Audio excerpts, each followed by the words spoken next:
Allez, comme tous les dimanches, on fait un petit résumé de la semaine. 33 vidéos faites cette semaine. On commence avec le Kona, donc j'ai mesuré sa largeur avec et sans les rétros déployés. Je vous laisse aller découvrir les chiffres dans cette vidéo. C'est plutôt intéressant. Alors, une étude a été menée concernant les incendies de voitures électriques. Sont-ils plus dangereux que ceux des voitures thermiques? Eh bien, la réponse est dans la vidéo. Le mode sentinelle non fonctionnel sur le capot des Tesla, oui, des jeunes se sont assis dessus et le mode sentinelle n'a pas alerté le propriétaire du modèle Y en question, donc ça pose souci. Les techniciens d'Audi appelaient à la rescousse pour produire la Porsche Taycan. On s'entraide dans le groupe Volkswagen, ils auraient tort de se priver en même temps. Les prix à niveau de finition français de la Renault Twingo ont fuité, ça y est. Donc les prix sont maintenant officiels pour la Renault Twingo Z2, on va y revenir d'ailleurs dans une autre vidéo cette semaine. Une vitesse de recharge bridée pour les batteries des Model S version 85 kWh. Et oui, notre ami Björn Nyland a fait des tests et il semblerait qu'on ait quand même quasiment 30 kW de moins en perte donc de vitesse sur les superchargeurs. Sûrement pour préserver la batterie, mais bon, ça fait une grosse perte quand même, hein, par rapport à une batterie neuve. Encore une série spéciale pour la BM i3 donc, sans augmentation de batterie. Chez BM, ils aiment bien sortir des trucs comme ça, des séries spéciales. La Gigafactory d'Austin va également servir au développement de nouveaux jeux Tesla, donc la future Gigafactory qui sera dans le Texas permettra de développer des jeux vidéo pour votre Tesla. Tesla veut lever jusqu'à 5 milliards d'euros, donc hein, c'est les trucs de bourse toujours. Alors, le Skoda Enyaq a été révélé, les caractéristiques, donc photo, autonomie, etc. Présentation officielle du premier SUV électrique de Skoda. On attend toujours la présentation du Volkswagen ID4.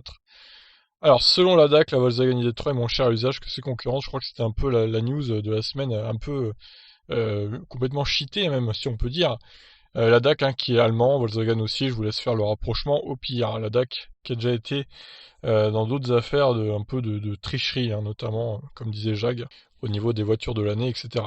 La société Canyon présente un concept de voiture à pédale à assistance électrique. Bon, c'est qu'un concept, mais bon, l'idée est plutôt intéressante. Le Skoda Enyaq iV va participer à quelques épreuves du Tour de France 2020, donc voici ses couleurs. Pas toutes, malheureusement, parce que certaines seront un peu longues. Donc je pense qu'ils veulent pas s'emmerder à recharger la voiture tout le temps, hein. Ça doit être ça l'histoire. Il transforme sa montre Casio en clé pour ouvrir sa Tesla.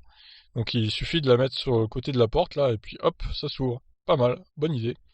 LS Power bat Tesla déploie une batterie de stockage géante à San Diego. 230 MW, ça fait beaucoup. Alors le connard au stylet a été dévoilé, ça y est, en image. Alors, ça sera pas il y aura pas de restylage pour les versions électriques, hein. Par contre, soyez-en certains, c'est que pour les versions thermiques, ce restylage. Donc voilà, c'est un peu décevant, mais bon, c'est comme ça. La Lucid Air met à l'amende les Model S et Porsche Taycan à accélération. Donc voilà, moins de 10 secondes, hein, pour le 0 à 400 mètres. Alors, Renault Twingo Z2, tour d'horizon des différents niveaux de définition et d'équipement sur le site de Renault. Donc voilà, on a les 4 niveaux de finition, avec notamment la dernière avec la série Vibes du coup. Et voilà, tout est détaillé dans cette vidéo. De nouvelles annonces concernant le plan de relance pour la voiture électrique et l'hydrogène, de grosses sommes mises sur la table. Et apparemment, on aura plus de détails concernant l'hydrogène mardi. Je vous laisse aller voir la vidéo. Gigafactory de Berlin, Elon Musk reçoit le plein soutien du gouvernement allemand. Mais pas des riverains locaux qui gueulent encore contre la construction de l'usine. Un bilan carbone et une constante amélioration pour les voitures électriques, face aux thermiques donc. Une nouvelle étude vient de sortir. Une nouvelle série limitée grand large pour la Renault Zoé, plus de 31 000 euros bonus déduit quand même, ça fait cher.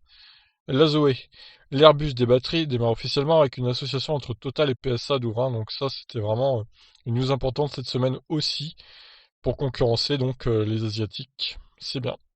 Les livraisons de la Polestar 2 démarrent bien dans les pays nordiques, Suède et Norvège donc. Des chiffres plutôt bons, mais attention, hein, c'est que le début. Ne nous réjouissons pas trop vite. Donc, les annonces Le Bon Coin, comme d'habitude. 61 pages cette semaine, ça faisait beaucoup quand même. J'ai été surpris du nombre d'annonces. Une voiture électrique en train de recharger explose en Chine.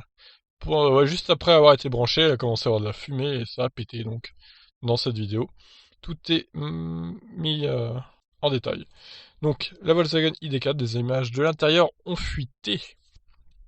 Et bon, c'est un intérieur plutôt sobre, hein, pour le coup, qui rappelle un peu celui d 3. Et on verra donc fin septembre la présentation officielle de la voiture, rencontre au sommet entre Elon Musk et Albert Dias, du coup. Celui-ci a vu les ID3 et ID4.